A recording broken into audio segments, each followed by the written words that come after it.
전능하사 천지를 만드신 하나님 아버지를 내가 믿사오며 그 외아들 우리 주 예수 그리스도를 믿사오니 이는 성령으로 잉태하사 동정녀 마리아에게 나시고 본디오 빌라도에게 고난을 받으사 십자가에 못 박혀 죽으시고 장사한 지 사흘 만에 죽은 자 가운데서 다시 살아나시며 하늘에 오르사 전능하신 하나님 우편에 앉아 계시다가 저리로서 산자와 죽은 자를 심판하러 오시리라.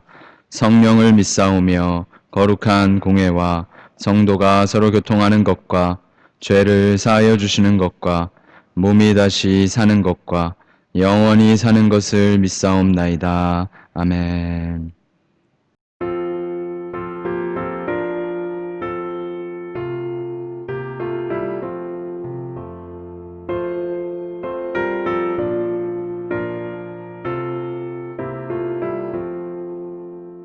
너 성결케 위해 늘 기도하며 너 주 안에 있어 늘 성경 보고 온 형제들 함께 늘 사귀면서 일하기 전보다 너 기도하라. 너 성결케 위해 내 머리 숙여 저 은밀히 계신 내 주께 빌라. 주 사귀어 살면 주 닮으리니 널 보는 이마다 주 생각하리.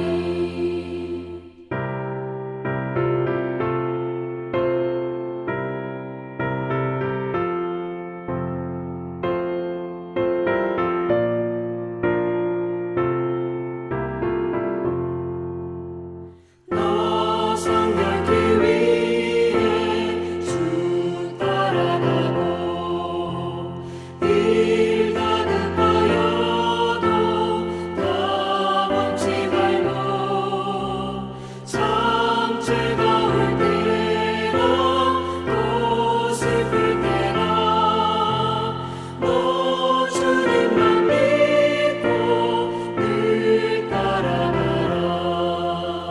너 성결케 위해 늘 기도하며 내 소원을 주께 다 맡기어라.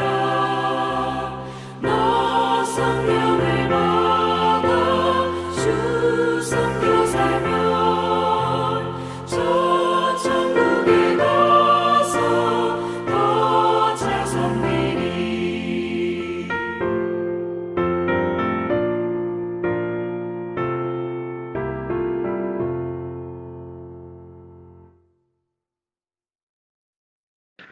사랑과 은혜가 많으신 하나님 아버지, 주의를 지켜주시고 3일 만에 저희를 또한 예배드리게 하심을 감사합니다. 하나님, 코로나로 인하여 저희가 많은 힘든 상황과 어려운 가운데 있지만 하나님 말씀을 사모하고 주님 앞에 예배드리기에 모였습니다. 머리 숙인 저희 한 사람 한 사람 주님께서 지켜보아여 주시고 기억하여 주셔서 오늘 하나님의 주님의 귀한 예배를 통하여 저희가 회복하게 도와주시옵소서. 사이판을 비롯한 미국 본토와 한국을 특별히 주님 사랑하여 주셔서 어려운 상황 속에 주님을 더욱더 붙들게 도와주시옵소서.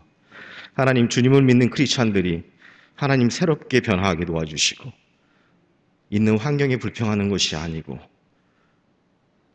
보이지 않는 것에 감사할 것들이 많은 것들을 깨닫게 하여 주시며 주님 앞에 찬양하고 무릎 꿇고 기도할 수 있는 저희들 내게 도와주시옵소서. 하나님, 특별히 이 나라의 주정부들을 가버먼들을 기억하여 주셔서 저들이 사이사욕을 차린 것이 아니고 이 나라 국민들을 위해서 헌신하는 지도자들이 나오게 도와주시옵소서. 하나님, 특별히 저희 교회를 사랑하여 주셔서 이곳 사이판 한인교회 장로를 세우시고 주님 하나님 앞에 예배드리게 하심을 감사합니다. 하나님, 저희들이 부족하고 연약한 것들이 너무도 많지만 저희 교회 재단을 통해서 주님께서 반드시 이루어야 될 마지막 지상의 사명인 선교 사명을 잊지 않게 도와주시옵소서. 기도하게 하시고 믿지 않는 이웃을 바라보게 하시며 아버지 하나님 저희가 나눌 수 있는 굳건한 믿음을 주님 또한 허락하여 주셔서 참 그리스도인 하나님의 아들, 자녀, 딸들 되게 도와 주시옵소서. 하나님 빛을 잃은 빚진 자가 되지 않게 하시고 저희 눈을 들어 주님 바라보게 하시고 저희 귀를 열어 주님의 음성을 듣게 하시며 하나님의 말씀을 전할 수 있는 저희 입술을 허락하여 주시옵소서. 매번 드리는 예배가 형식이 되지 않게 하시고 온전히 신령과 진정으로 드릴 수 있는 산제사 드릴 수 있는 저희들 되게 도와 주시옵소서. 하나님 예배에 헌신하고 또한 교회에 헌신하는 수많은 보이지 않는 주님의 귀한 성도님들 주님께서 특별히 기억하여 주시고 그들의 환경과 여건을 허락하여 주시며 그들이 구하지 않는 것조차도 주님께서 인도하여 주시옵소서. 오늘 하나님의 귀한 말씀을 들고 서신 목사님에게 기름 부어주시고 그 말씀 위에 하나님께서 함께하여 주셔서 저희가 은혜가 되게 하여 주시고 저희의 삶이 변화되는 귀한 시간 되게 도와주시옵소서. 지금은 예배의 첫 시간입니다. 마치는 그 시간까지 우리 주님께서 함께하여 주시고 악한 원수막이 틈타지 않도록 허락하여 주시며 말씀에 집중하게 하시고 주님께서 전해드리는 말씀을 통하여 저희의 삶이 변화되게 도와주시옵소서. 감사드리며 우리 주 예수 그리스도 이름으로 기도드리옵나이다. 아멘.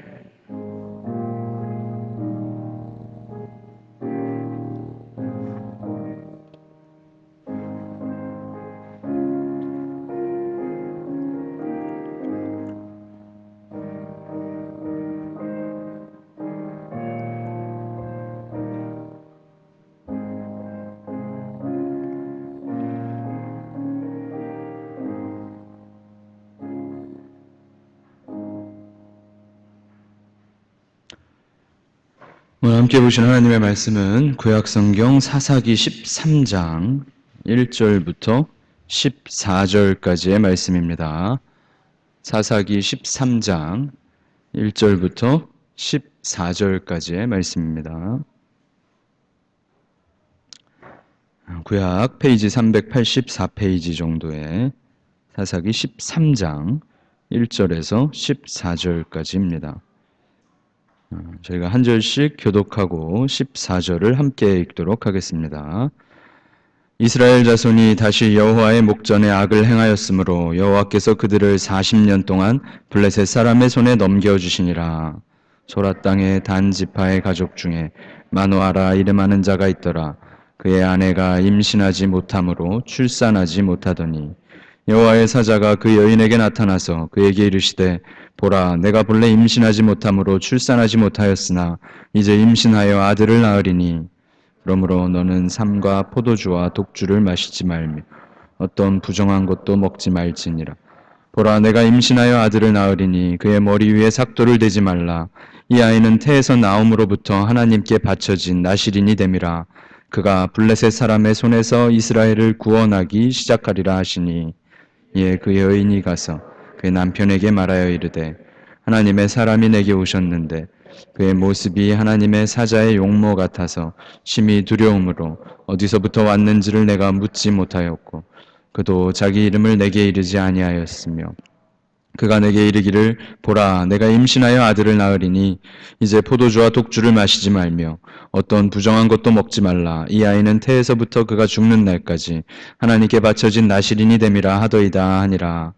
마노아가 여호와께 기도하여 이르되 주여 구하옵나니 주께서 보내셨던 하나님의 사람을 우리에게 다시 오게 하사 우리가 그 낳을 아이에게 어떻게 행할지를 우리에게 가르치게 하소서 하니 하나님이 마노아의 목소리를 들으시느니라. 여인이 밭에 앉았을 때 하나님의 사자가 다시 그에게 임하였으나 그의 남편 마노아는 함께 있지 아니한지라. 여인이 급히 달려가서 그의 남편에게 알리어 이르되 보소서 전일에 내게 오셨던 그 사람이 내게 나타났나이다 하매 마노아가 일어나 아내를 따라가서 그 사람에게 이르되 그에게 묻되 당신이 이 여인에게 말씀하신 그 사람이니이까 하니 이르되 내가 그러라 하니라. 네, 이제 당신의 말씀대로 되기를 원하나이다. 이 아기를 어떻게 기르며 우리가 그에게 어떻게 행하리?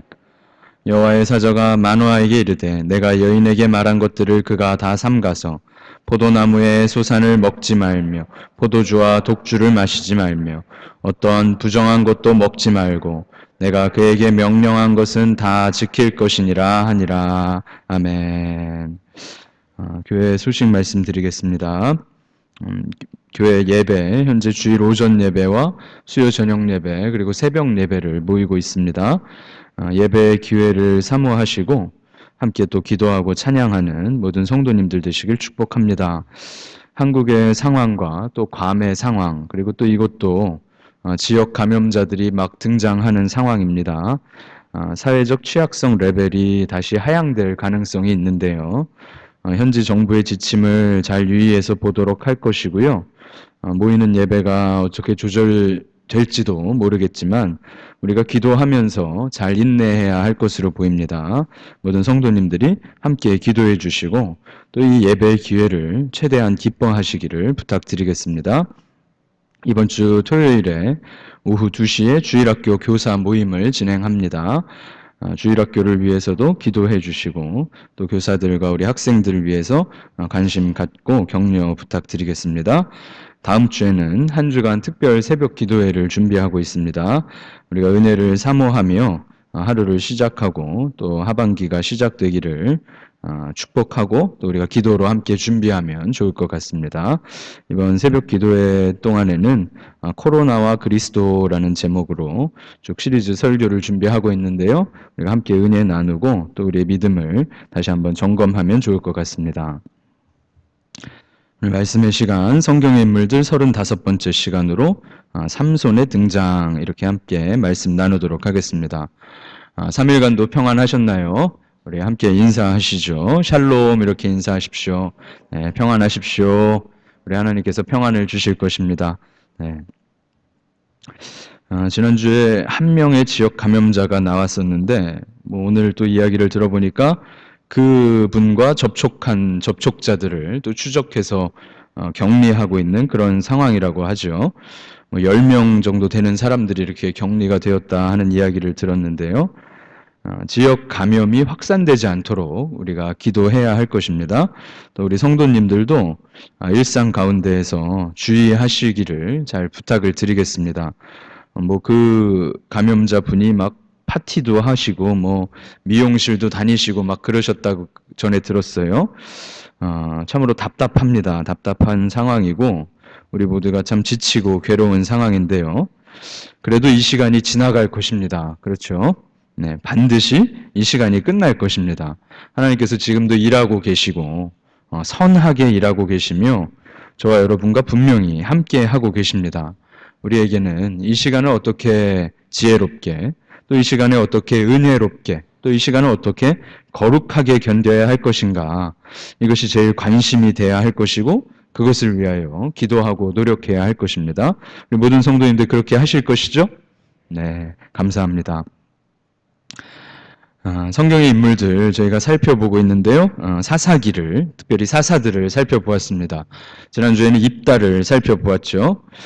입다, 이 사람 참 멋진 사람이었고 참 놀라운 승리를 거두었는데 사사기가 진행될수록 이스라엘 전체 백성들의 영적 상태가 하락하고 사사들조차도 그들의 수준이 점점 떨어지고 있다. 우리가 그것을 살펴보았습니다.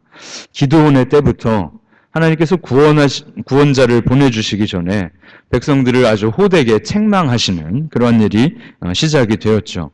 기드온 자신도 큰 승리를 경험하며 하나님을 고백하면서도 한쪽 눈으로는 금붙이를 바라보고 금덩이를 달라 하는 그런 사람이었어요.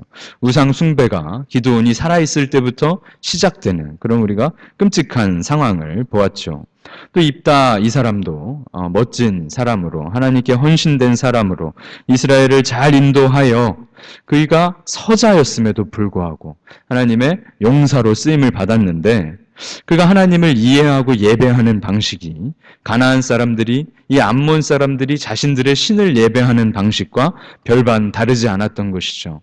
그가 거룩하신 하나님께 몰렉에게 자녀를 바치듯이 사람을 바치겠다라고 아주 무모한 서원을, 아주 가벼운 서원을 드림으로 그것이 얼마나 큰 실수가 되었었는지를 우리가 분명하게 살펴보았었죠. 우리에게 있는 다양한 우상들을 우리가 정리해야 하고 무모한 서원, 기분 내키는 헌신이 아니라 우리의 평생과 우리의 전부를 우리 하나님께 드려야 할 것이다. 그리고 입다가 드렸던 그런 불완전한 그런 즉흥적인 헌신과 다르게 하나님께서는 완전한 헌신을 그의 아들을 통해 이루게 하셨다. 하나님의 언약과 서원이 완전하게 성취되었다. 우리가 그런 것들을 기억하면서 살펴보았었습니다. 오늘 이제 13장이 시작되며 삼손에 대해서 살펴보겠습니다. 삼손은 아주 대사사였고 그가 제일 유명한 사사이죠. 우리가 다 잘 알고 있어요. 아마 교회를 다니지 않는 사람들도 성경에 기록된 장사였던 큰 용사였던 삼손에 대해서는 잘 알고 있을 것입니다. 이 삼손의 이름은 그 뜻이 태양이라는 뜻입니다. 삼손의 이름이 태양이다. 이글거리고 불타오르는 아주 강력한 그런 태양, 그런 뜻을 가진 사람이죠. 근데 우리가 이 삼손을 한 두 번이나 세 번 정도 지금 나누어서 생각을 해보려고 하는데 그의 이름처럼 그가 그 어두운 사사기에 빛이 될 것인지 아니면 그 이름과 다르게 오히려 어두운 삶을 살아가는지를 우리가 한번 유심히 살펴보려고 합니다. 삼손은 사사들 중에도 가장 유명한 인물이고 그의 삶이 굉장히 영화 같다 하는 것을 잘 알고 있죠. 그 이름 자체처럼 태양처럼 아주 강한 자였습니다. 강한 자로 태어나서 그가 한번 싸울 때에는 나귀 턱뼈를 가지고 무슨 전설의 명검을 가진 것도 아니라 동물의 머리뼈를 가지고 적 1,000명을 때려잡는 아주 대단한 장사였죠. 대단한 용사였어요. 그러니까 뭐 특수부대원이라 하더라도 몇 명 싸워 이기기 어려울 거예요. 그런데 삼손은 1,000명을 싸워서 이기잖아요. 대단한 사람이죠. 그가 태어날 때부터 하나님 앞에서 아주 특별한 축복과 특별한 예언 가운데에서 태어납니다.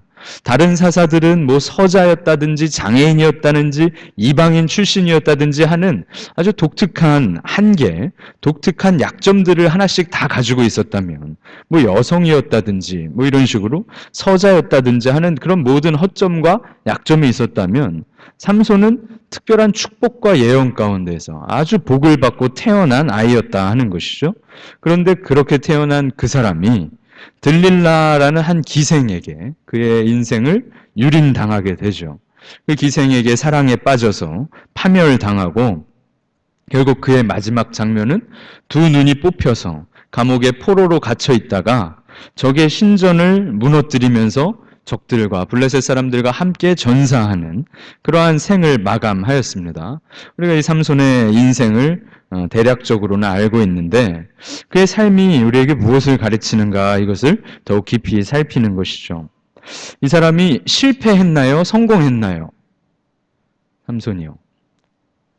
실패자라 말하기에는 그의 삶이 너무 놀라워요. 너무 영화 같은 삶을, 너무 드라마틱한 삶을 살았다고 성경이 기록해 주셨고 또 성공했다라고 말하기에는 너무 뭔가 2% 부족한 것 같은 게 바로 삼손의 삶이죠. 사사기에 기록된 이 사사들의 이야기, 특별히 이스라엘의 점점 하락하는 이 이야기는 어떤 사람이 대단한 영웅이었다. 그가 무슨 영화 주인공처럼 무슨 히어로들처럼 이스라엘을 구원해냈다라는 놀라운 영화 스토리가 아니라 삼손의 이야기를 통하여 다른 사사들의 이야기를 통하여 우리는 하나님의 경고를 듣는 것이고 하나님의 꾸짖음을 듣는 것이며 또한 이스라엘을 향하신 우리를 향하신 하나님의 은혜와 사랑이 무엇이었는가 하는 것을 듣는 것이죠.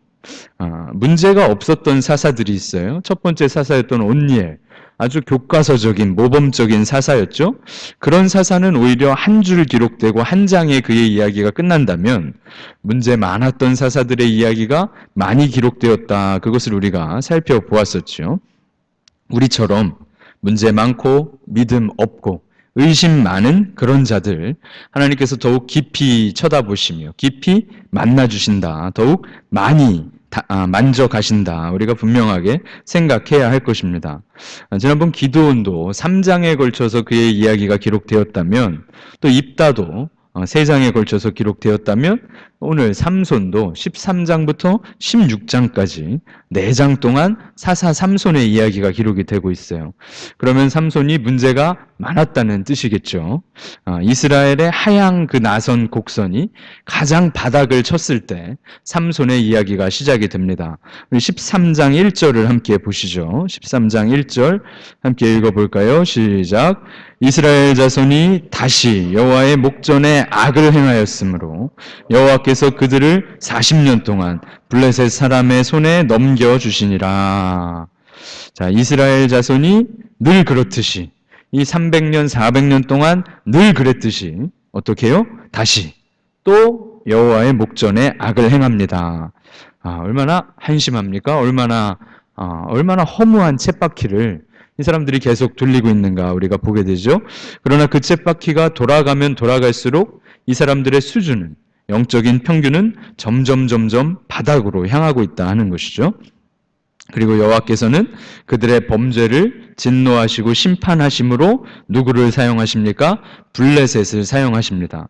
이때부터 이스라엘 역사의 가장 큰 대적으로 등장하는 것이 블레셋이 되는 것이죠. 그리고 몇 년 동안 넘겨주셨다고 나와 있죠? 40년 동안이에요. 40년 동안.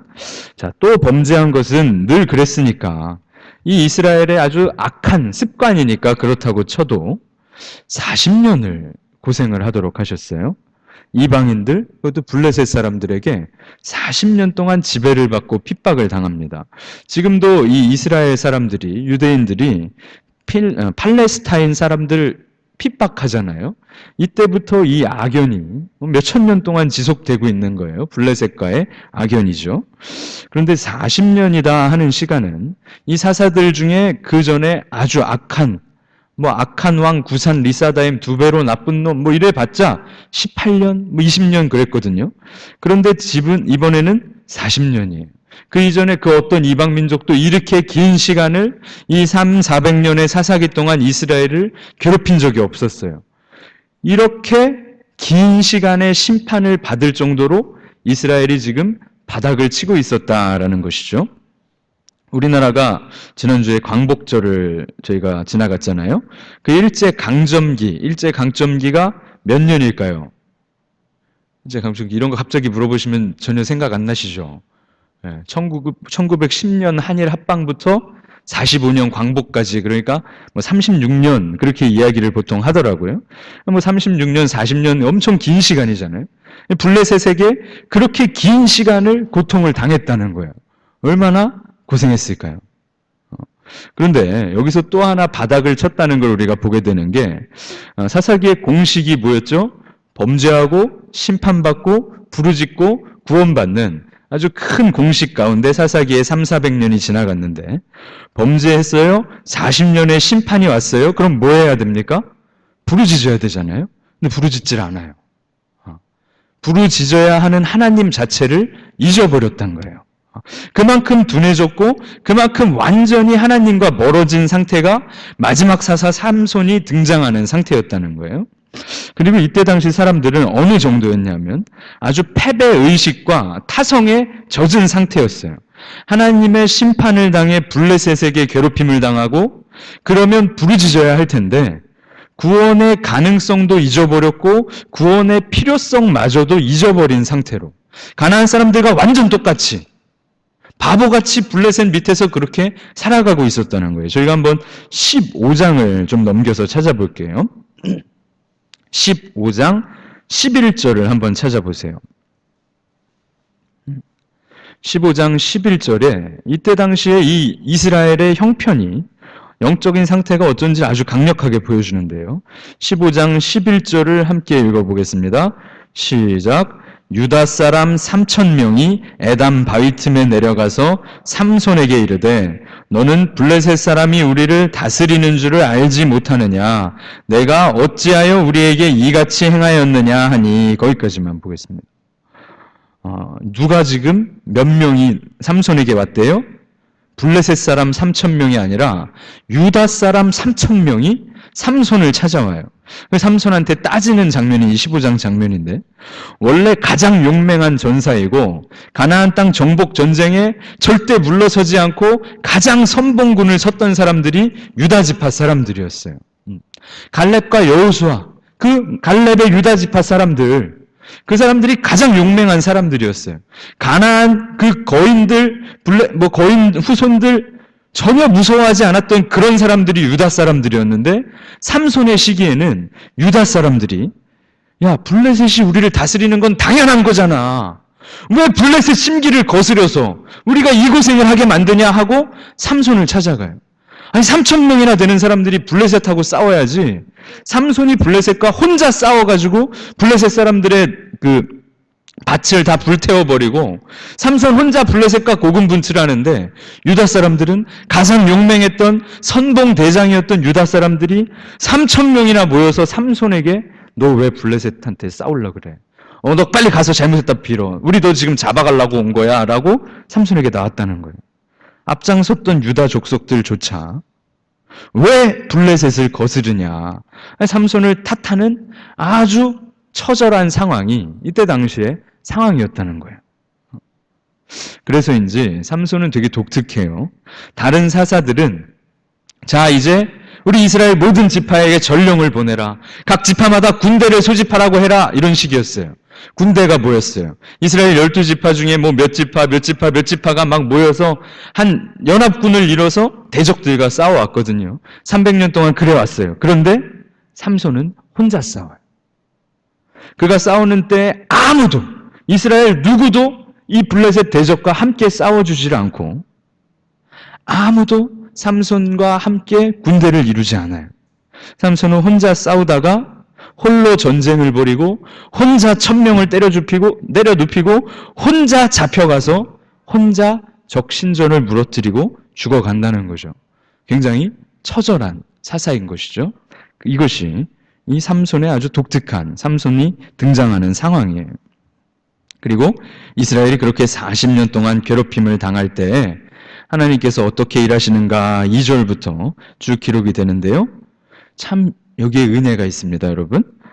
단 지파의 가족 중에 마노아와 그 마노아의 아내에게 하나님께서 여호와의 사자를 보내심으로 나타나시죠. 그리고 뭐라고 말씀하시죠? 자, 네가 임신하지 못하였지? 이제 잉태하여 아들을 낳을 거야. 그 아이가 이스라엘을 구원하기 시작하리라 라고 말씀하신다는 거예요. 내가 줄 이 아들을 위하여 포도주도 먹지 말고 독주도 먹지 말고 모든 부정한 것을 멀리하며 삭도도 되지 말려무나.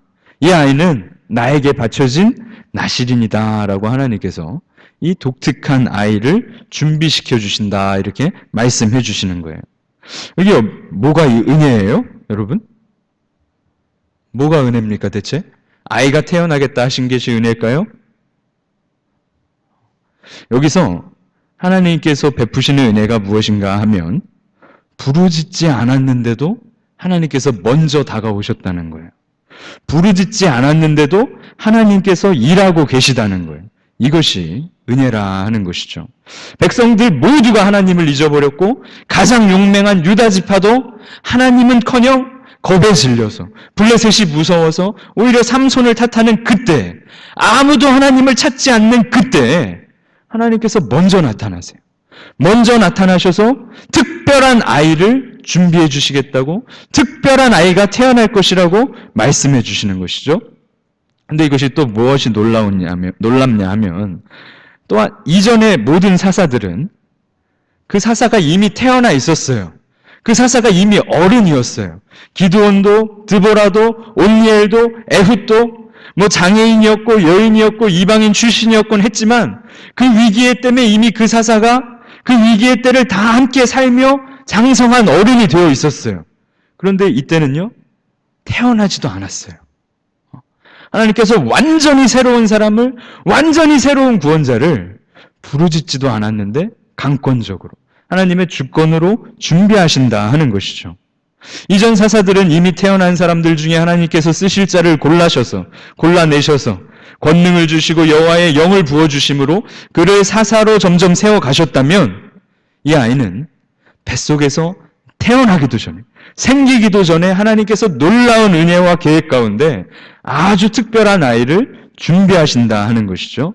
그리고 그것은 이 수태고지하는 장면과 놀라운 아이를 준비하셔서 구원의 일을 시작하시리라 하는 그 일은 가장 영적으로 바닥을 치고 가장 타락하고 가장 하나님을 잊어버린 그때 하나님께서 주권적으로 개입하셔서 일하시는 일이며, 그 일은 먼 미래에 그러한 아이를 통하여 구원을 완성하실 것이다 하는, 가장 어두운 그때에 가장 밝으신 예수 그리스도를 예표해 주셨구나라고 저희가 이 삼손의 이야기를 이해하는 방법이 되는 것이죠.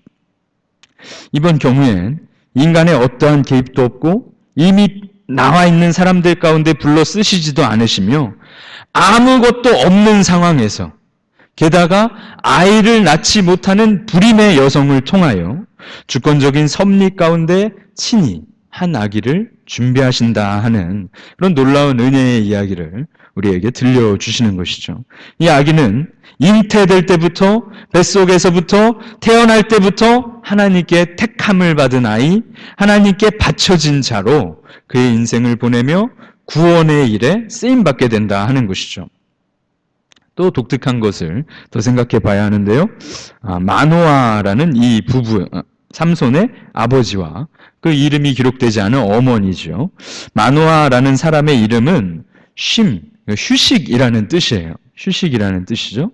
40년간 지배를 받는 가장 처절한 때에 쉼이라는 그 아버지를 통하여 태양이라는 아들을 낳게 하셨다, 이렇게 되는 것인데, 그런데 이 부모를 보세요. 어떤 가정이었어요? 불임 가정이었어요. 불임 가정. 이것이 참으로 독특한 상황이죠. 우리가 왜 이것이 독특한지를 생각해 보아야 하는데요. 제가 몇 주 전에도 말씀을 드렸는데, 가나안의 이방신들, 그 이방신들의 예배 문화, 제사 문화를 우리가 생각해 보는 거예요.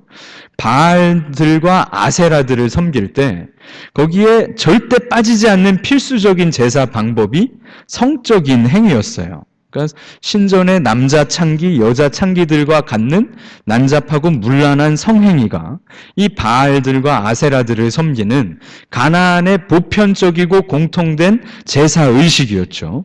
물론 지난주에 보았던 암몬의 몰렉과 같은 신은 사람을 태워 죽이는 방식으로 제사를 드렸지만, 이때 당시에 가나안의 다산과 풍요의 상징은 성행위였다는 거예요. 그러니까 성적으로 문란하고 타락한 성행위와 성적인 음란함이 가득한 시기였는데, 그런 세상에 출산율이 높을까요? 낮을까요? 당연히 높겠죠. 당연히 높을 거예요. 성적으로 문란하고 타락한 시기에 고아들이 많이 태어나고요, 버려진 아이들이 많아요. 부모도 모르는 그런 아이들이 많아요. 그럴 때 물론 이제 아이가 출산하는 것과 생존하는 건 또 별개죠. 잔인하고 문란한 시기에는 유아 사례도 또 죽는 아이들도 고대 사회에는 많았을 거예요. 그러니까 출산율이 높은 거예요. 애는 당연히 태어나는 일이었어요. 그런 상황의 불임이에요. 얼마나 이 부부가 그때 상황과 동떨어진 삶을 살았을까 우리가 알게 되는 것이고, 사람들은 너희는 참 저주를 받았나 보다 조롱했을지도 몰라요. 이 부모에게는 참으로 수치스러운 날들이었을 거예요. 하지만 여기서 이 불임 부부가 갖는 독특한 특징은 무엇이냐면, 그들은 그 문란한 그 성적인 그런 문화 가운데 살지 않았구나라는 걸 우리가 알게 되는 거예요. 남편도 그 아내도 어디 가서 다른 여인과 다른 남자와 잠자리를 갖거나 성전에서 잠자리를 갖는 그런 부부가 아니었구나.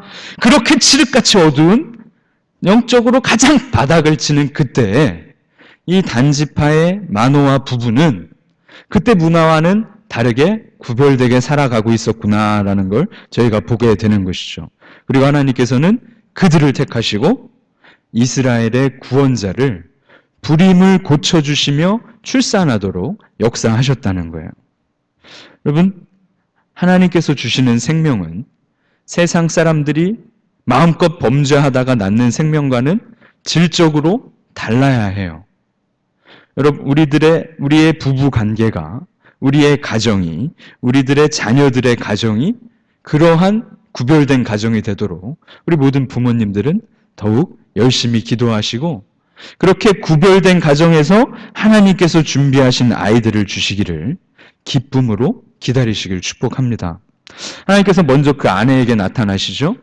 마치 이것은 나중에 마리아에게도 요셉에게 먼저 안 나타나시고 먼저 나타나셨던 것처럼 그 아내에게 나타나 주세요.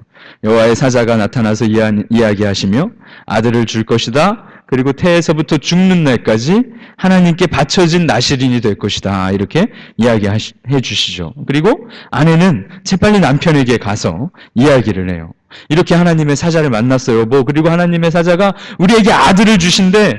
그리고 그 아들은 하나님께 바쳐진 아이가 될 것이래. 라는 특별한 약속을 남편이 들어요. 그리고 그 남편 마노아가 무엇을 합니까? 우리가 8절을 함께 보겠습니다. 8절을요.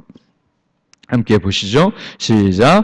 마노아가 여호와께 기도하여 이르되 주여 구하옵나니 주께서 보내셨던 하나님의 사람을 우리에게 다시 오게 하사 우리가 그 낳을 아이에게 어떻게 행할지를 우리에게 가르치게 하소서 하니.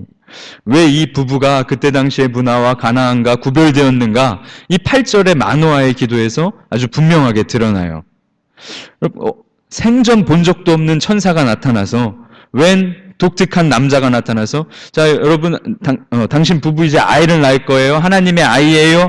하나님께서 택하신 아이예요. 그랬을 때 이때 당시에 이스라엘의 영적 수준이었다면 어떻게 생각할까요?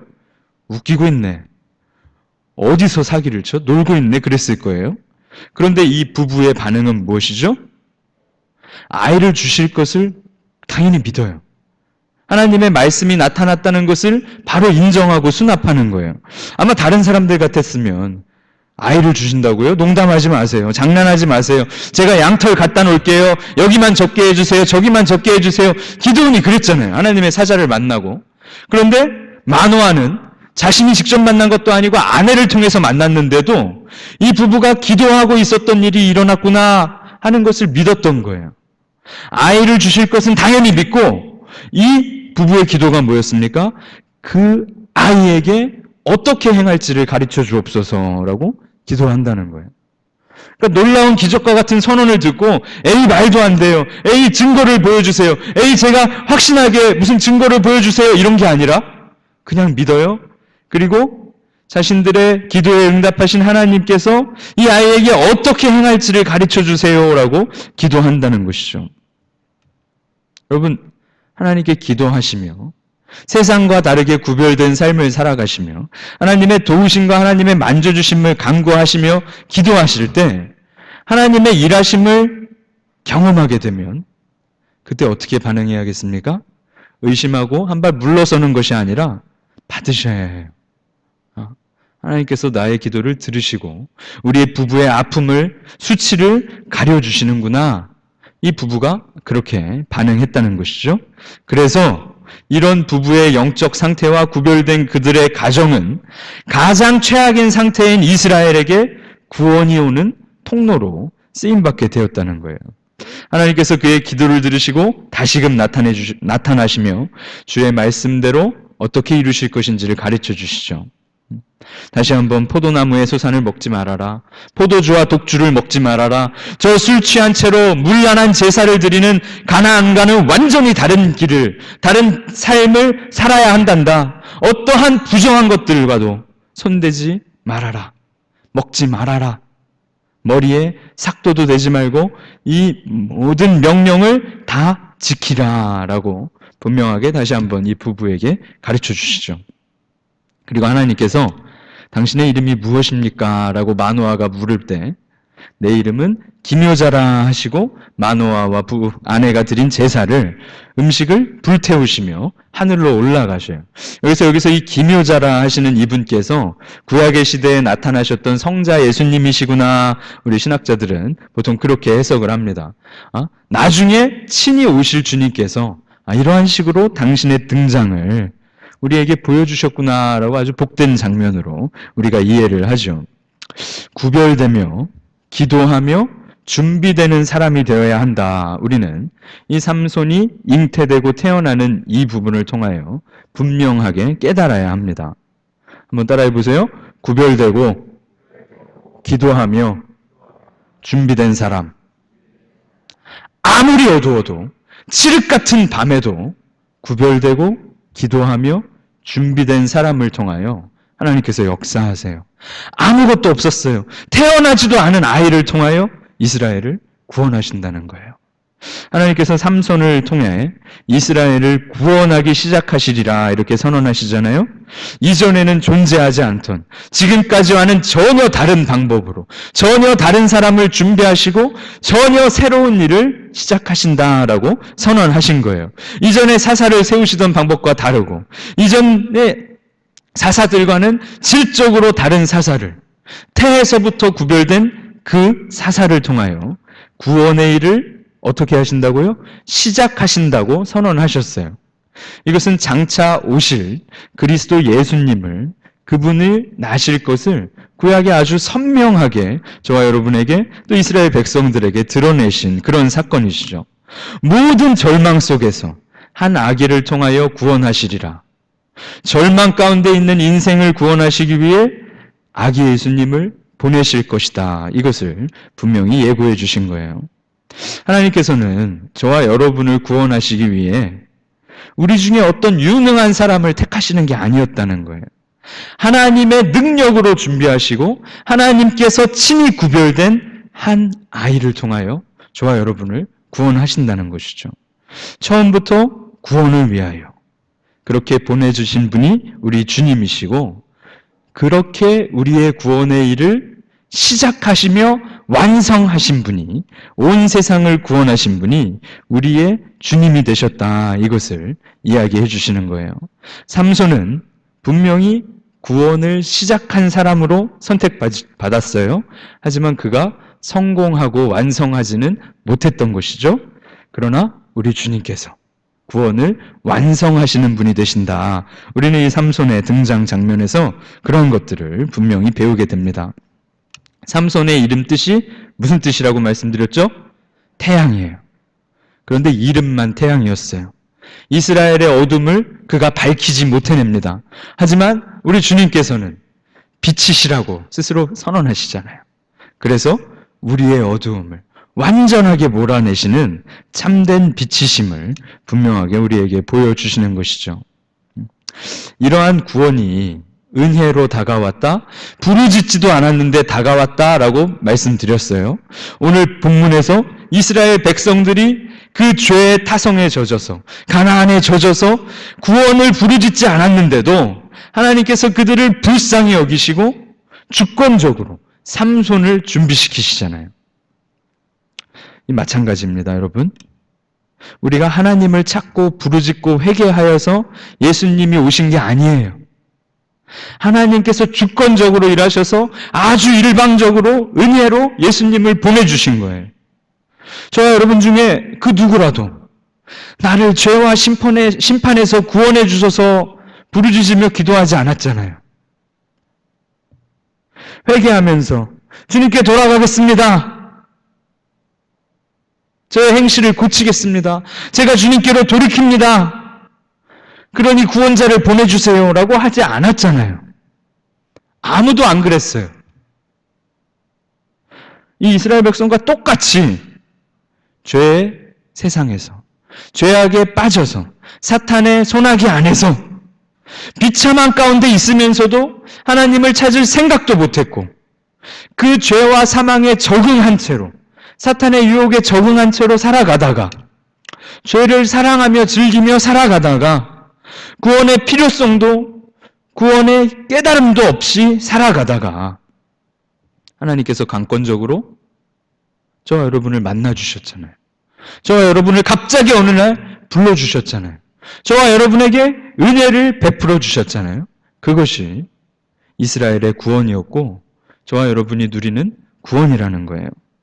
구원이라는 것은 우리가 하나님을 부르짖은 것, 우리가 하나님을 발견하고 찾은 것이 아니라 하나님께서 잃어버린 양 한 마리를 저와 여러분을 이스라엘과 같이 모르고 하나님을 잊어버린 자들을 일방적으로 찾아오셔서 불러주신 사건이라는 거예요.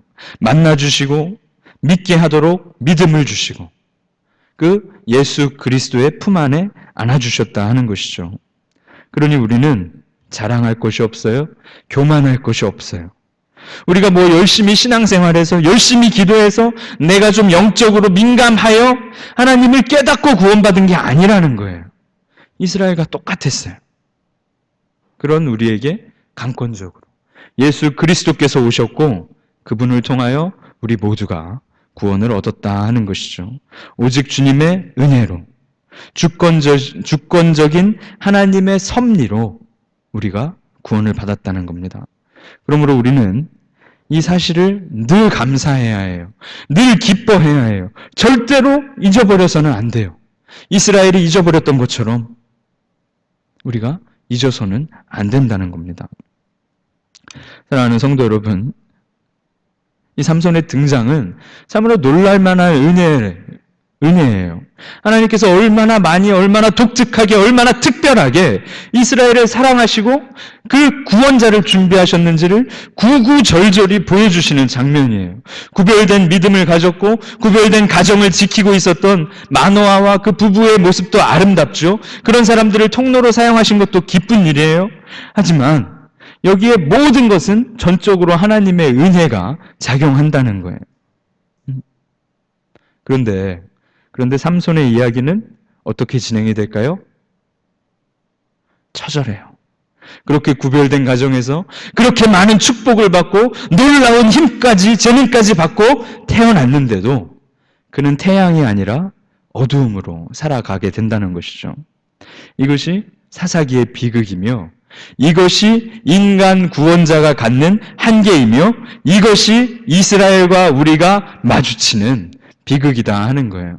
하나님께서 은혜로 우리를 만나주시고 하나님께서 은혜를 베푸셔서 구원해 주셨음에도 우리가 빛으로 살아가지 못하고 우리가 어두움을 사랑할 때가 너무나도 많다는 것을 이제 우리가 앞으로 계속 삼손을 살펴보며 더욱 생각해 볼 것입니다.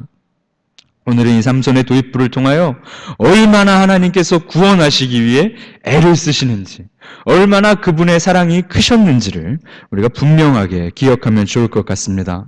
일하시지 않을 것처럼 생각하셔서는 결코 안 될 거예요. 하나님께서 나에게는 일하시지 않을 거야. 하나님께서 나는 쓰시지 않을 거야. 아니에요. 구별되고 기도하고 준비된 자를 하나님께서 분명하게 사용하십니다. 그분들을 통하여 저와 여러분들을 통하여 하나님의 구원의 역사가 분명히 시작될 것입니다. 우리에게는 세상과 다르게 살리라 하는 결단과 세상과 구별되리라 하는 결단, 하나님께 기도하리라 하는 결단, 하나님의 응답하심을 기다리며 살리라 하는 그러한 놀라운 기도와 준비됨과 결단이 분명히 있어야 할 것입니다. 어두운 때에 이러한 구별된 자들을 통하여 하나님의 구원의 역사가 분명히 시작될 것입니다. 저와 여러분을 사용하셔서 이 어려운 때에 누군가를 위로하게 하실 것이며 누군가를 위하여 기도하게 하실 것이며 누군가를 구원하도록 분명히 사용하실 것입니다.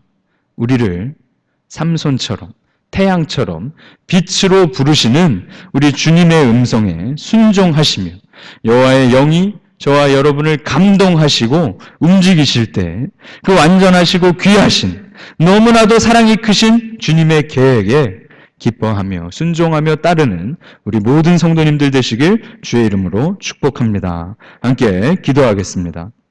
아버지 하나님, 그렇게 처절하게 주님과 멀어지고 그렇게 완전하게 주님을 잊어버린 이스라엘에게 하나님께서 먼저 다가가시고 심지어 부르짖지조차 않는 그들에게도 구원자를 준비하시고 놀라운 아기를 보내시는 아버지 하나님의 사랑과 은혜를 기억합니다. 우리도 부르짖지 않았는데, 우리도 주님 모르고 살았는데, 우리도 세상과 죄악을 즐거워하며 사망의 권세에 살았었는데 주님께서 우리에게 다가오셨고 우리에게 믿음을 주셨고 이제 어둠의 자녀가 아니라 빛의 자녀라고 불러주시는 그 놀라운 사랑과 은혜를 분명히 기억합니다. 우리가 교만하지 않고 겸손하게 그 주님의 사랑을 기뻐하고 감사하며 주님의 선하신 계획과 주님의 끝이 없으신 사랑과 주님의 자비하심을 잊지 않고 살아가도록 우리 모든 성도들을 붙들어 주시며 기도하며 준비되며 구별된 삶을 이 어두운 때에 살아가는 우리 모든 성도들 될 수 있도록 은혜 베풀어 주시옵소서. 감사드리며 주 예수 그리스도 이름으로 기도드리옵나이다. 아멘.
아버지 하나님,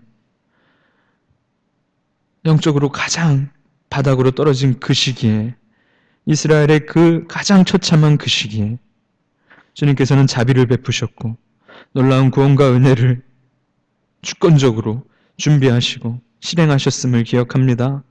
어두운 때에 태양이라는 아들을 보내셨고 그 아기를 통하여 구원의 일을 시작하셨음을 기억합니다. 죄악과 사망의 권세에 쌓여 살던 우리에게도 부르짖지도 못하고 살아가던 우리에게도 구원자 예수 그리스도를 보내셨던 우리 주님의 사랑과 그 자비와 은혜를 우리가 기억합니다.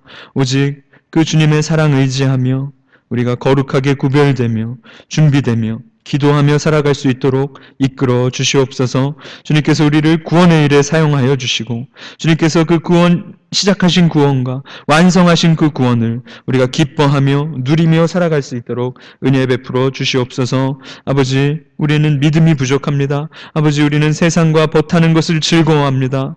마노아와 그 아내가 그러지 않았던 것처럼 우리도 거룩하게 구별되게 하시고 준비되며 기도하는 자들 되기를 소원하오니 주여 우리를 빚어가시고 주여 우리를 만져가시며 주여 우리를 변화시켜 주시옵소서. 아버지 하나님, 어려운 때입니다. 너무나도 어두운 밤입니다.